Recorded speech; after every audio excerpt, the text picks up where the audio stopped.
Now, a News 2 I-Team investigation.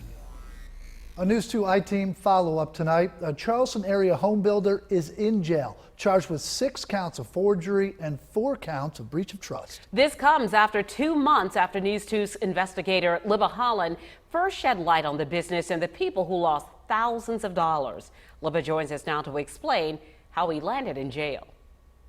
Carolyn, Brendan, 5 people contacted the I-Team over the summer. They all hired Moss Construction and its owner, Joshua Zalweg, to build their homes in the last 2 years. But some of those people say Zalweg at times forged their names on bank documents and didn't pay contractors that he hired.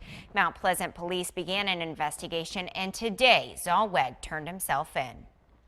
The bond amount is $660,000. This morning, Joshua Zalweg faced a bond court judge and the victims of his forgery and breach of trust charges. You have very little on the criminal history. You did turn yourself in. However, we do have 2 victims here, and this has been drawn out for a couple of years at least. If not, then it'll go on a couple of more.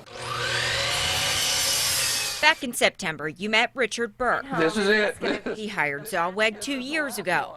Burke needed a construction loan, so he says Zalweg pointed him to TD Bank. Tell me about when your radar went off a little bit. When I got a foreclosure notice from my bank. He says Zalweg took about $175,000 from the construction account, and Burke had no idea. This is the builder. Uh-huh. This is a witness. Mm-hmm. Then that's me, Owner. which is not me. You did not sign this. No. It was a similar situation for Stephen and Betsy Hopkins. That we discovered that between, I think, June and September, they had released $195,000 to him without us knowing. There's to be no contact with the victims. Do you understand?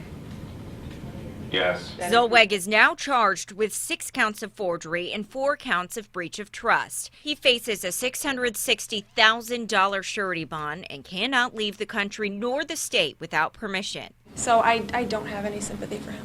I spoke with the victims after today's hearing, having known them for months now through the investigation. I'm just glad to see that there are finally some repercussions. Well, at least we know there's some progress and justice finally happening. We know this is just the start of it. Zalweg also recently filed for bankruptcy. That may mean more courtroom visits for the families. This is just the beginning, and I don't know if we'll ever get our money back, but at least I know he can't continue doing this with no repercussions to him. Burke and several other people that you just saw there are still facing liens and foreclosures from subcontractors that Zalweg hired but never paid. So Burke still hasn't been able to move into his home, though he could be soon. But of course, those foreclosures and liens are not part of the criminal court that he went through today, the bond court that he went through.